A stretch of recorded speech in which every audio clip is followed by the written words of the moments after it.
the Sukhoi Su-27, a jet that changed the balance of air power forever. When the world was divided by the Cold War, the Soviet Union needed an answer to America's powerful F-15 Eagle. That answer came roaring out of the skies in the form of the Su-27 Flanker, a machine built not just to fight, but to dominate. Imagine the 1970s. Western nations were celebrating the unmatched air superiority of the F-15. In Moscow, the challenge was clear: build a fighter that could meet or even exceed it. The Soviet engineers at Sukhoi took on that mission, and by 1981, their creation took its first flight. The Su-27 was massive, agile, and brutally fast, capable of speeds over Mach 235. The first thing that catches the eye is its beauty: long, swept-back wings, twin vertical stabilizers, and those giant air intakes under the fuselage. But beauty wasn't the goal. Every curve was designed for supreme maneuverability. The Su-27 could outturn, outclimb, and outrun most of its rivals. Its secret weapon?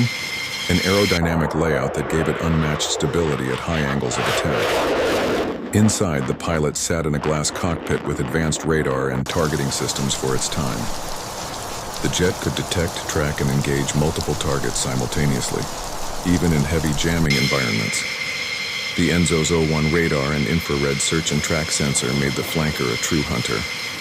Armed with a 30mm cannon and up to 10 air-to-air missiles, including the deadly R-73 and R-27, the Su-27 could engage enemies at long range or tear them apart in close-range dogfights. In fact, its short-range missile system combined with the helmet-mounted sight gave Soviet pilots a huge edge. They could fire at enemies simply by looking at them. What made the Su-27 legendary wasn't just its power, it was the maneuverability.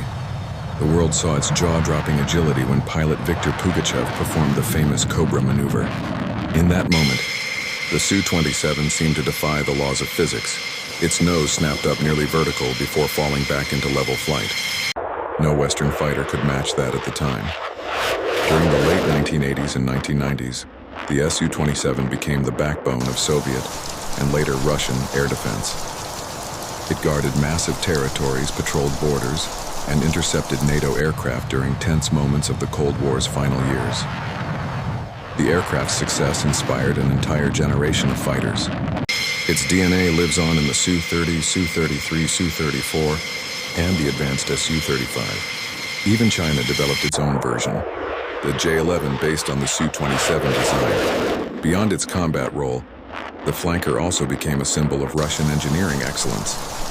The way it balanced power, range, and agility made it not just a fighter, but a masterpiece. Today, decades after its first flight, the Su-27 still commands respect. Modernized versions continue to serve in Russia and several other countries. Its long range, nearly 3,500 kilometers with drop tanks, and its twin AL-31F engines give it endurance and thrust unmatched by many of its peers.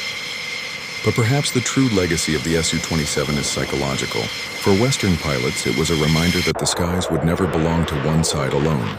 For Russian pilots, it became a point of pride, proof that the motherland could build a jet to rival any in the world. When you watch a Su-27 streak across the sky, rolling and climbing effortlessly, it feels less like a machine and more like a living creature, powerful, graceful, and dangerous, a perfect symbol of aerial supremacy.